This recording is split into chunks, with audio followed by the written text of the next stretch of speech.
न्याय के दिन के बारे में सब जानते हैं कि एक दिन प्रभु यीशु का सिंहासन लगेगा। लेकिन क्या विश्वासियों को भी न्याय की प्रक्रिया से गुजरना पड़ेगा? हम विश्वास में जो भी काम यहाँ पर करते हैं, उनकी कौन और किस प्रकार जांच करेगा? जब परमेश्वर ने हमें अपने पुत्र की कुर्बानी द्वारा नया जीवन दे दिया है, तो फिर कौन हमारे खिलाफ किसी भी तरह का दोष लगा सकता है? आगे बढ़ने से पहले शुरू करते हैं परमेश्वर के वचन से। परमेश्वर का वचन हमने कुरिन्थियों के नाम पौलुस रसूल की पहली पत्री उसका 3रा अध्याय उसके 9वीं आयत से आगे लिया है। यहाँ इस प्रकार लिखा है, क्योंकि हम परमेश्वर के सहकर्मी हैं, तुम परमेश्वर की खेती और परमेश्वर की रचना हो। परमेश्वर के उस अनुग्रह के अनुसार जो मुझे दिया गया, मैंने बुद्धिमान राजमिस्त्री के समान नींव डाली और दूसरा उस पर अदा रखता है।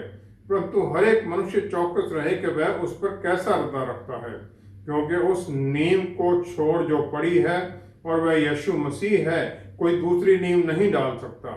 यदि कोई इस नींव पर सोना या चांदी या बहुमूल्य पत्थर या काठ या घास या फूस का अदा रखे, तो हर एक का काम प्रकट हो जाएगा, क्योंकि वह दिन उसे बताएगा, इसलिए कि आग के साथ प्रकट होगा और वह आग हर एक का काम परखेगी कि कैसा है। जिसका काम उस पर बना हुआ स्थिर रहेगा, वह मजदूरी पाएगा। यदि किसी का काम जल जाएगा तो वह हानि उठाएगा, पर वह आप बच जाएगा, परंतु जलते जलते। परमेश्वर के वचन को पढ़े और सुने जाने से आशीष हो। आमीन। प्रभु यीशु पर विश्वास द्वारा हम सब परमेश्वर के परिवार का हिस्सा बन जाते हैं। फिर स्वर्ग में जाने के लिए हमें आग में से जाने की जरूरत क्यों पड़ेगी? रोमियों का 8वां अध्याय उसकी 31 से 39 आयत तक वचन में ये बिल्कुल क्लियर एश्योरेंस हमें दी गई है कि हमें प्रभु यीशु के, परमेश्वर का प्यार जो प्रभु यीशु में है, उससे कुछ भी अलग नहीं कर सकता है। फिर 33वें आयत में पौलुस रसूल कहते हैं, कौन है जो परमेश्वर के चुने हुओं के ऊपर कोई दोष लगाएगा, क्योंकि परमेश्वर जस्टिफाई करते हैं। याकूब 2:17 में लिखा है, विश्वास कामों के बिना मुर्दा है। और यही टीचिंग है कि जो हम अच्छे काम करें वो दूसरों के ऊपर परमेश्वर का प्यार हमारे द्वारा जाहिर हो। यूहन्ना 4:14 में जो जल प्रभु यीशु हमें देते हैं, जीवन का जल, फिर वो हमारे भीतर सोते की तरह उमड़ पड़ता है, दूसरों की तरफ बहता है, ताकि उसके द्वारा हमारे काम जो होते हैं उनके द्वारा हम परमेश्वर को प्रसन्न करें और दूसरे लोगों को भी उससे बचाया जा सके, ताकि उसी कामों के द्वारा परमेश्वर का प्यार उन पर जाहिर हो। ये कि हमारे पापों के बावजूद परमेश्वर हमें क्षमा करने के लिए तैयार हैं। 1 कुरिन्थियों 3रा अध्याय 9 से 15 जो भी हमने पढ़ी थी। पौलुस रसूल फिर हमें जो हमारे काम है उनके टेस्ट के बारे में बताते हैं न्याय के दिन पर, और फिर वो 4 खास बातें यहाँ कहते हैं। पहला ये कि जो नींव है वो प्रभु यीशु हैं, उसके अलावा कोई और नींव नहीं हो सकती। दूसरा कि ये कि परमेश्वर का अनुग्रह है जिसके द्वारा हम काम करते हैं, हमारा अपना कोई बल नहीं है। तीसरा है कि जो बिल्डिंग मटेरियल जो उसके लिए काम जो इस्तेमाल किया गया वो क्या है, उस नींव के ऊपर क्या डाला गया है, और वो जो नींव के ऊपर जो बिल्डिंग बनाई जा रही है वो हमारे भीतर है, क्योंकि हम परमेश्वर के जन हैं।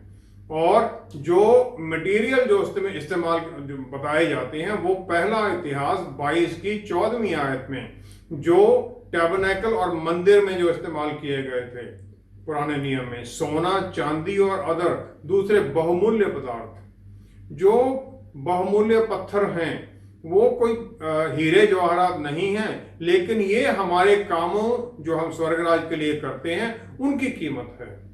चौथा है जो हमारे काम है और न्याय के दिन पर ये टेस्ट किए जाएंगे। प्रकाशित वाक्य 20:11 से 15वीं आयत तक जो ये जजमेंट जिसके बारे में अभी हम बात कर रहे थे, ये जजमेंट जो प्रकाशित वाक्य में श्वेत त्रोन सिंहासन के बारे में है वो नहीं है। ये वहां पर विश्वासी और अविश्वासी उनको अलग किया जाएगा। जिन्होंने प्रभु यीशु पर विश्वास नहीं किया उन्हें अलग करके उन्हें फिर उनका न्याय कर दिया जाएगा।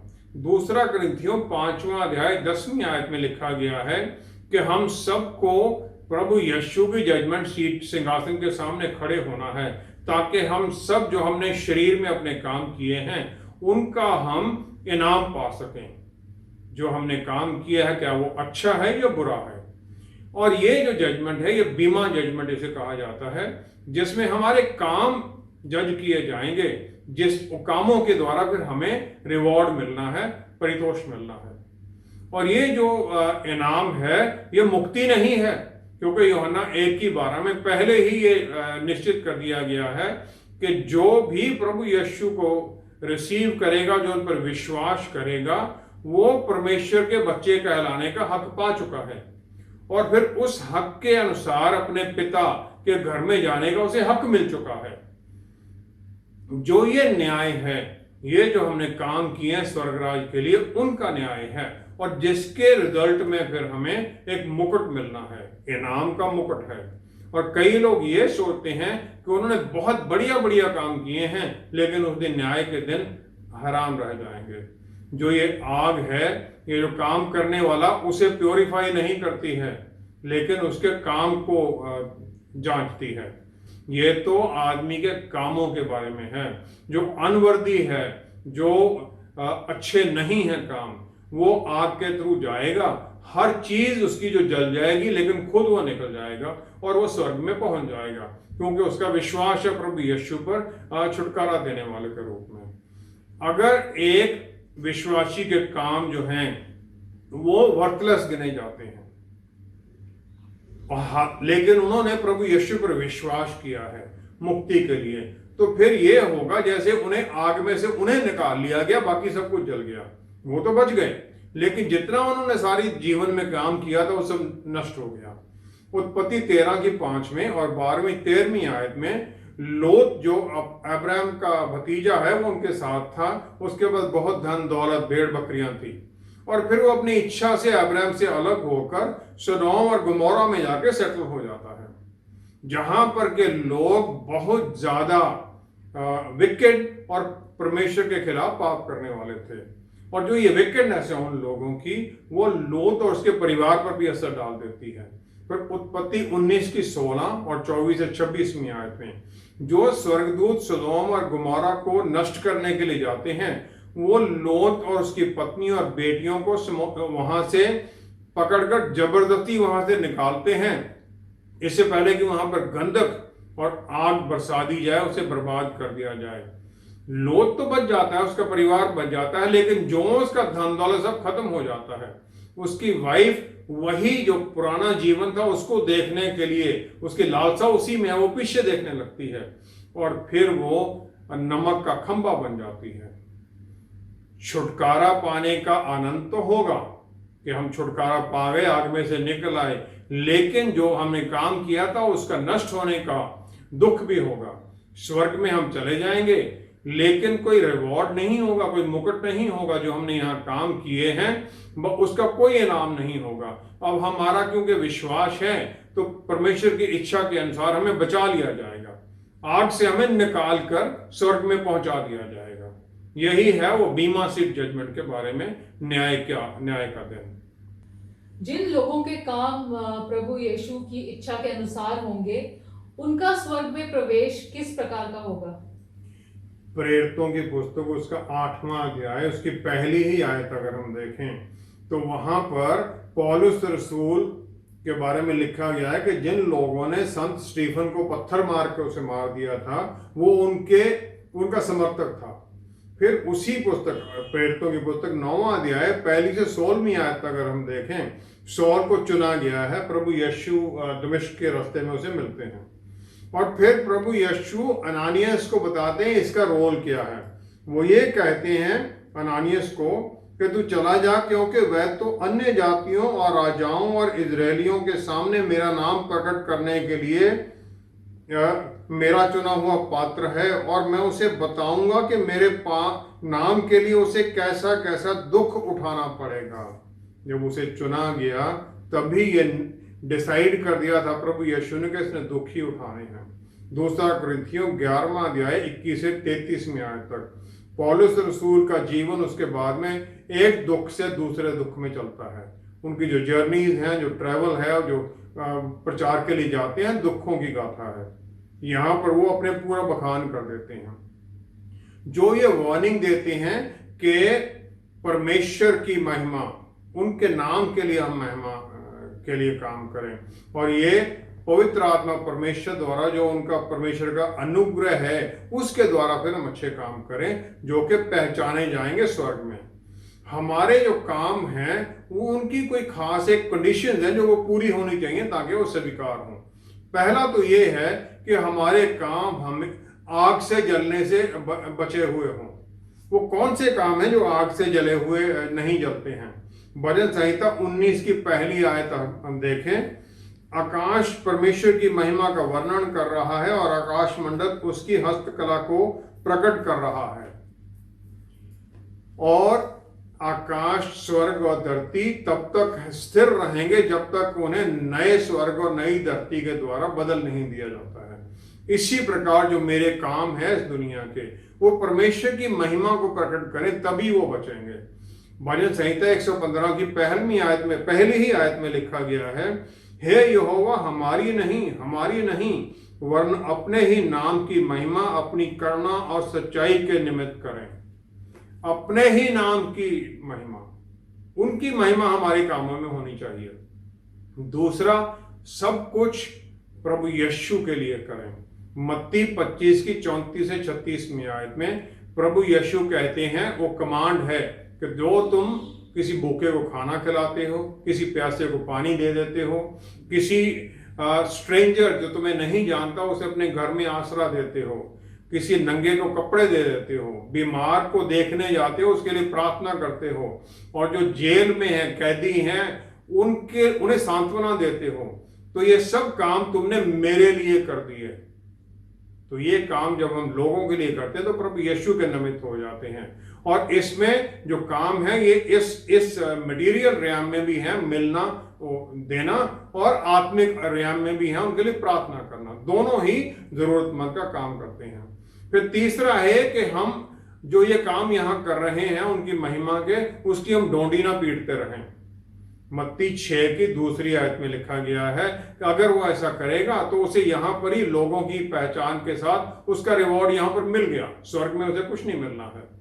अब दूसरा पत्रस पहला अध्याय उसकी 10 से 11 आयत, पौलुस रसूल ये सब कुछ जो एक्सट्रीम है काम की वो देख चुके हैं पहले। प्रभु यीशु के साथ उनकी जो लॉयल्टी थी वो टेस्ट की जाती है। एक तरफ तो वो बिल्कुल इनकारी हो जाते हैं और 3 बारी मुकर जाते हैं, दूसरी तरफ वही पत्रस रसूल पानी पर भी चलते हैं।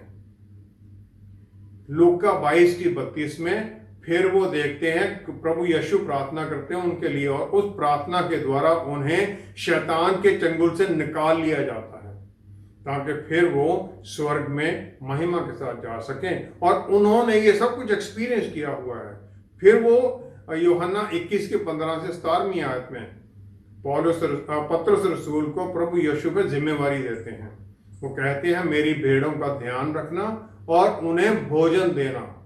और ये इसके बावजूद है कि 3 बारी उन्होंने प्रभु यीशु को इनकार कर दिया था। परमेश्वर की जो कॉवेनेंट है, जो वाचा है, वो मेरे ऊपर निर्भर नहीं है। उत्पत्ति 15 में परमेश्वर की वाचा होती है अब्राहम के साथ, और अब्राहम को आज्ञा के अनुसार फिर वो जो जरूरी के एनिमल है वो पशु वो लेके आता है और उनको 2 हिस्सों में काट देता है, आमने सामने रख देता है। जो पक्षी हैं उन्हें नहीं काटता है। परमेश्वर अब्राहम को गहरी नींद में डाल देते हैं। फिर जो वो एनिमल कटे हुए हैं उनके बीच में एक जलता हुआ ओवन और एक जलती हुई टॉर्च गुजरती है, वो वाचा का एग्रीमेंट उसको पूरा करने के लिए। मत्ती 27 की 55 में इसी प्रकार जो चेले थे प्रभु यीशु को छोड़कर चले जाते हैं। जो गलील से उनके साथ औरतें आई हुई थी वही दूर से उन्हें देख रही होती हैं। और यहां पर मसीहा प्रभु यीशु नई कॉवेनेंट, नई वाचा यहाँ साइन करते हैं अपने लहू के द्वारा, कोई दूसरा वहां पर नहीं है। और फिर क्योंकि ये नई वाचा उन्होंने कर दिया, तो कम से कम मेरे काम उनकी महिमा तो करें। ये कौन से काम हैं जिनके बारे में पतरस रसूल कहते हैं, जिसके द्वारा फिर हमें वो आदर का प्रवेश मिलेगा स्वर्ग में। दूसरा पतरस पहला, उसकी 3 से 10वीं आयत तक। तीसरी आयत में वो कहते हैं कि हमें ईश्वरीय समर्थ ने सब कुछ जो जीवन और भक्ति से संबंध रखता है, हमें उसकी पहचान के द्वारा दिया है, जिसने हमें अपनी ही महिमा और सद्गुण के अनुसार बुलाया है। उन्होंने अपनी महिमा के लिए हमें बुलाया है। सो पहला काम यह है कि हमें परमेश्वर के साथ एक नजदीकी रिश्ता बने। यूहन्ना 17:3 में प्रभु यीशु कहते हैं कि प्रार्थना है पिता परमेश्वर के सामने, वो कहते हैं अनंत जीवन क्या है, वो ये है कि परमेश्वर को जाने और प्रभु यीशु जिन्हें आपने भेजा उन्हें वो जाने। तो पहला काम उनके साथ नजदीकी रिश्ता और उन्हें जानना समझना है, वो जरूरी है, जो कि हमें पवित्र आत्मा परमेश्वर सिखाते हैं।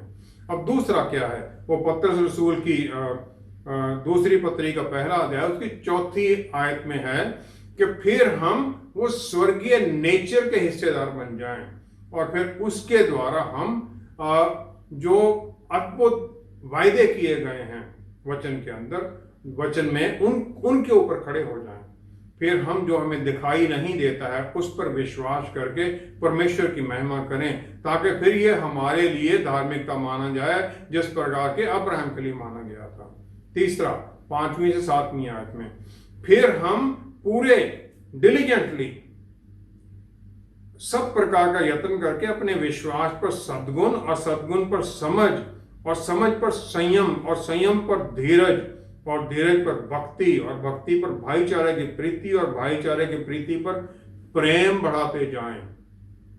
प्रेम में ये सारा सैंक्टिफिकेशन का प्रोसेस है, हमें इवेंचुअली प्रेम पर जाना है। विश्वास के द्वारा वचन में चलना, उनके साथ बने रहना, और फिर ये डेलिबरेट एफर्ट है इसके लिए, ये नहीं कि अपने आप ही होता जाएगा, नहीं, हमें इसमें कोशिश करनी पड़ेगी, क्योंकि शैतान हमें अपने प्रलोभनों के द्वारा इसे हटाएगा। फिर इसी में 7वीं 8वीं आयत में पतरस रसूल कहते हैं कि इन सब कामों के द्वारा हमारे भीतर भाईचारे का, प्यार का स्वभाव होना चाहिए। और फिर ये जो प्यार है ये नेबरली लव, दूसरों की तरफ प्यार की तरफ जाना चाहिए, जो कि अधिक फल लाता है। यूहन्ना 15:2 में प्रभु यीशु कहते हैं जो डाली फल नहीं लाएगी उसे काट दिया जाएगा, उसे आग में डाल दिया जाएगा। जो हमारे जीवन में काम है ये परमेश्वर की महिमा करें, ताकि फिर हम किसी भी तरह से स्टम्बल करके या किसी तरह गिरे नहीं, जाने अनजाने में हम गिर ना जाएं। और फिर जो पतरस रसूल वो एंट्रेंस, प्रवेश के बारे में कहते हैं, वो अबंडेंट एंट्रेंस, जो आदर की एंट्रेंस है, वो एक्चुअली कोरल एंट्रेंस हम मानते हैं। रोमन साम्राज्य के अंदर जब कोई जनरल जीत कर आता था तो वो अपने शहर के बाहर वो रुक जाते थे, और फिर आते थे गाने वाले, म्यूजिशियन, डांसर्स, वो सब उनके सामने गाते बजाते हुए उनकी आदर के साथ उन्हें शहर में लेके जाते थे। अब किस प्रकार का एंट्री मैं चाहता हूं स्वर्ग में? क्या ऐसा कि अचानक आग से खींचा गया और चल अंदर, किसी ने देखा भी नहीं, किसी को पता भी नहीं चला, आ गया, कोई इनाम नहीं, कोई कुछ नहीं। दूसरा ये है जिस प्रकार वो जनरल आ रहा है, गाजे बाजे के साथ, उसकी इज्जत के साथ उसे लाया जा रहा है, उसे फिर मुकुट दिया जाता है। काम हमारे अच्छे होंगे तो फिर पहचान भी बनेगी, प्रभु यीशु फिर उसका हमें इनाम भी देंगे। काम वही जो प्रभु यीशु को महिमा दे। प्रभु यीशु में विश्वास के द्वारा हम परमेश्वर के परिवार का हिस्सा बन जाते हैं और स्वर्ग राज के सिटीजन, और फिर वहीं से वो युद्ध शुरू हो जाता है, क्योंकि शैतान हमें वापस अपने अधिकार में लेना चाहता है और हम प्रभु यीशु के साथ परमेश्वर की महिमा में उनके रास्ते में चलना चाहते हैं। और ये जो युद्ध है ये हम अपने बल में नहीं जीत सकते, बल्कि आत्मा, परमेश्वर के आत्मा और वचन के अनुसार ही जीत सकते हैं। हमारे प्रोग्राम का मकसद है वो भजन संहिता 115 की पहली ही आयत, परमेश्वर बस आपको, आप ही को महिमा मिले, और हम उन्हें ही महिमा देना चाहते हैं, और वो महिमा पाते हैं हमारी जीत के द्वारा।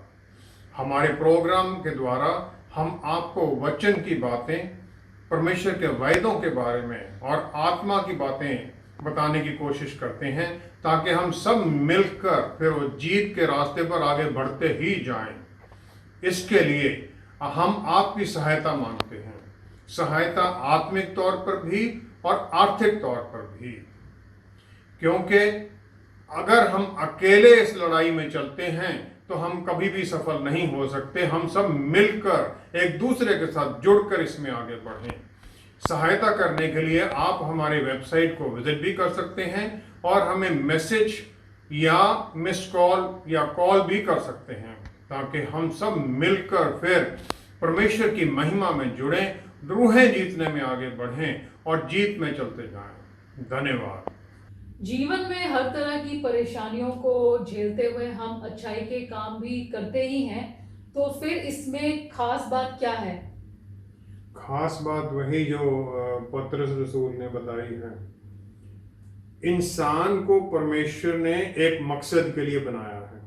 मत्ती 28 की 19वीं आयत में जो प्रभु यीशु की कमांड है कि जाओ और सब कौमों के लोगों को चेले बनाओ, चेले बनाओ। और ये वही कमांड है जो कि उत्पत्ति 1 की 28 में आदम को दी गई थी। उसे बताया गया था धरती को अपने अधीन कर लो और जितनी चीजें बनाई गई हैं उन पर अधिकार जमा लो। जो इब्रानी भाषा का शब्द है कबाश, वो है सबड्यू करना, अपने अधीन कर लेना, अपनी बॉन्डेज में ले आना। और इसमें वायलेंस भी है, क्योंकि जब आप अधीन करते हो रेजिस्टेंस होगी। और इसी प्रकार राडा शब्द है, ये है दूसरे के ऊपर अधिकार जमाना, जीव जंतुओं पर अधिकार जमाने के बारे में। इसमें भी वायलेंस है। इसी प्रकार जो ग्रेट कमीशन है, जो ग्रीक भाषा का शब्द है, वो है पोरेयोमाई, जिसका मतलब है डेलिबरेट एफर्ट, एक निश्चित गंतव्य पर पहुंचने के लिए, डेस्टिनेशन पर पहुंचने के लिए। जो डिसाइपल बनाना है वो शब्द है मैथेटिस, मीनिंग कि एक मेंटल एफर्ट है जिसमें सोचना है कि किस प्रकार ये वचन सुनाया जाए, सच्चाई में बना रहे, और उसमें डेलिबरेट फॉलो थ्रू भी है। ये नहीं एक बार बता दिया फिर निकल लिया, नहीं, लगे रहना है। पौलुस रसूल मिलते हैं, दोबारा फिर जाते हैं, चिट्ठियां लिखते रहते हैं, उन्हें फॉलो थ्रू होना चाहिए। पहला कुरिन्थियों 1 अध्याय 18वीं आयत में जो गॉस्पेल का मैसेज है, ये वचन का जो मैसेज है, उन लोगों के लिए जो नष्ट हो रहे हैं उनके लिए तो मूर्खता है, लेकिन हम जो बचाए गए हैं हमारे लिए यह परमेश्वर का बल है। एक ही मैसेज दो लोगों के लिए अलग अलग कैसे मायने रख सकता है? अगर हम देखें तो परमेश्वर के वचन में 2 कुरिन्थियों 4 अध्याय 4 आयत में लिखा गया है, पौलुस रसूल कहते हैं इस युग का जो देवता है शैतान, उसने उन लोगों के मनों को अंधा कर दिया, आंखें नहीं, मनों को अंधा कर दिया है, ताकि वो देखते हुए विश्वास नहीं कर सकते हैं, ताकि कहीं वचन की जो रोशनी है, जो प्रभु यीशु की महिमा की रोशनी है, वो उनके मन में ना कहीं चली जाए, परमेश्वर की इमेज जो है उनके ऊपर कहीं चमक ना उनके ऊपर आ जाए, वो उनके मनों को अंधा कर देता है। जो ये लड़ाई है हमारी विश्वासियों की, ये 2 तरह की है। पहला तो ये है कि जो वचन की रोशनी है कहीं हमारे भीतर ही कम ना होने लग जाए शैतान के कारण, कि हमारे काम ही घास फूस के बन जाएं। दूसरा ये है कि जो ये रोशनी है उस अंधेरे के पर्दे को फाड़ कर निकलनी चाहिए, ताकि जो नष्ट हो रहे हैं उनके मनों में पहुंचे। हमारे फिर जो काम हैं इस लड़ाई में, वो बीमा सीट ऑफ जजमेंट के सामने आएंगे, ताकि फिर हमें इसका इनाम मिले, और इसके लिए फिर हमें यत्न करते रहना है। 2 पत्रस 1 अध्याय 15वीं आयत में पत्रस रसूल का इसकी इंपॉर्टेंस को समझ जाते हैं।